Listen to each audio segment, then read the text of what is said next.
Commander Sarah Chen stood at the edge of the crystalline precipice, her breath forming small clouds in the thin atmosphere of Kepler 442b. Below her, the Zephyrian war host spread across the azure plains like a living shadow. 500 of the galaxy's most feared warriors, their chitinous exoskeletons gleaming under the alien sun's pale light. She grinned. The other species in the Galactic Council had always wondered about humans. They were neither the strongest, like the Gorvani, nor the most technologically advanced, like the Ethereal Collective. They weren't the fastest, like the Veltar, or the most psychically gifted, like the Mindweavers. Yet somehow, these peculiar bipeds from Sol 3 had carved out their own place among the stars with an almost supernatural tenacity. Human, the Zephyrian warlord's voice crackled through her comm unit, his translator struggling with the guttural clicks and hisses of his native tongue. You are alone. Your fleet is scattered. Your allies have abandoned you. Surrender now, and we will grant you a warrior's death. Sarah adjusted her grip on her pulse rifle and checked her ammunition counter. 47 rounds.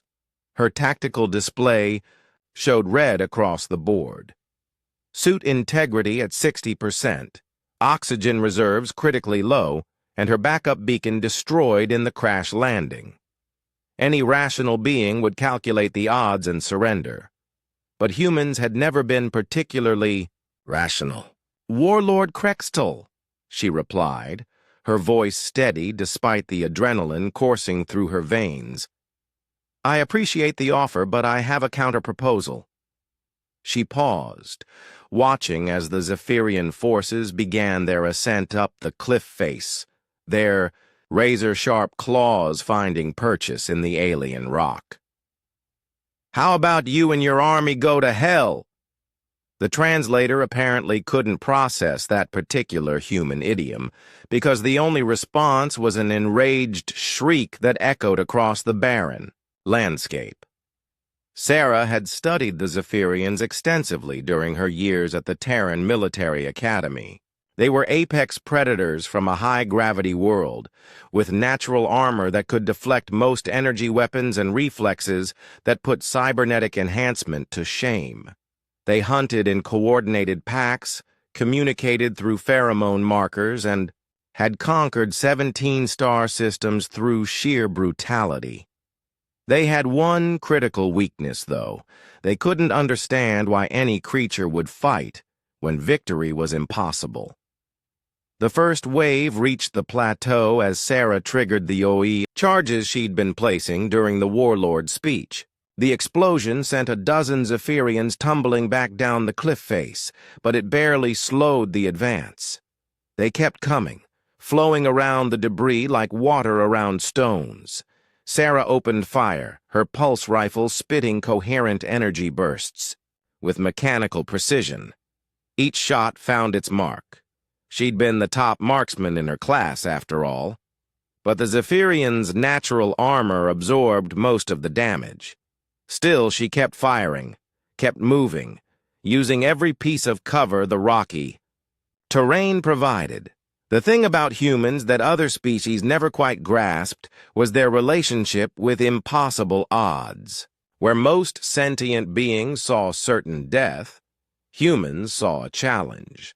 Where others calculated probability matrices and logical outcomes, humans told stories about Thermopylae and the Alamo, about Stalingrad and the Warsaw Ghetto. A Zephyrian warrior leaped from behind a boulder, his arm blades extended for a killing strike. Sarah ducked under the attack and drove her combat knife into the gap between his chest plates, feeling the hot splash of alien blood across her visor. She rolled away as two more warriors converged on her position, their guttural war cries echoing. Off the canyon walls, her ammunition counter hit 0. Sarah drew her sidearm and kept fighting. When that ran dry, she picked up a fallen Zephyrian's blade staff and wielded it like a medieval halberd. When that broke, she grabbed chunks of crystalline rock and threw them with the accuracy of a pitcher in the old Earth leagues. The Zephyrians began to hesitate. Their tactical doctrine had no protocols for this kind of behavior. Prey was supposed to flee when cornered, not attack with increasing ferocity. Enemies were supposed to break when faced with overwhelming force, not laugh, in the face of certain death. Because Sarah was laughing now, her voice carrying across the battlefield like a war song. Every human carried within them the genetic memory of their ancestors, primates who had faced down saber-toothed cats with nothing but sharp sticks and sheer bloody-minded determination. They were the descendants of a species that had climbed down from the trees and decided to hunt megafauna for sport. The tide of battle began to turn as doubt crept into the Zephyrian ranks. They started to bunch up, to second-guess their attacks, to watch their backs instead of pressing forward. Sarah exploited every moment of hesitation, every flicker of uncertainty. When the rescue ships arrived, late as usual, they found Commander Sarah Chen sitting on a pile of Zephyrian corpses, field-dressing a wound on her arm while humming an old Terran battle hymn. Of the 500 warriors who had cornered her on that cliff, fewer than 50 remained alive, and those were in full retreat. The rescue team's medic, a young ensign fresh from academy, stared at the carnage in disbelief. "Commander," he stammered, "how did you... the odds were..." Sarah looked up at him with that same grin she'd worn at the beginning of the battle, her eyes bright with the wild joy that had made humans the most feared fighters in the galaxy. "Kid," she said, wincing as she tightened the bandage around her arm, "somebody forgot to tell those odds they were dealing with a human." The story spread through the fleet within hours, then through the entire Terran Defense Force within days.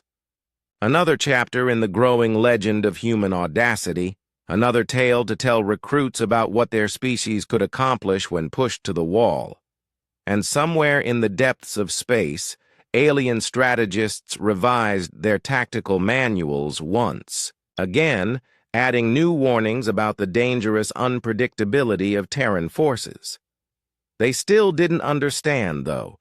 They still thought it was about training or equipment or some secret military doctrine. They never realized it was simply about the grin.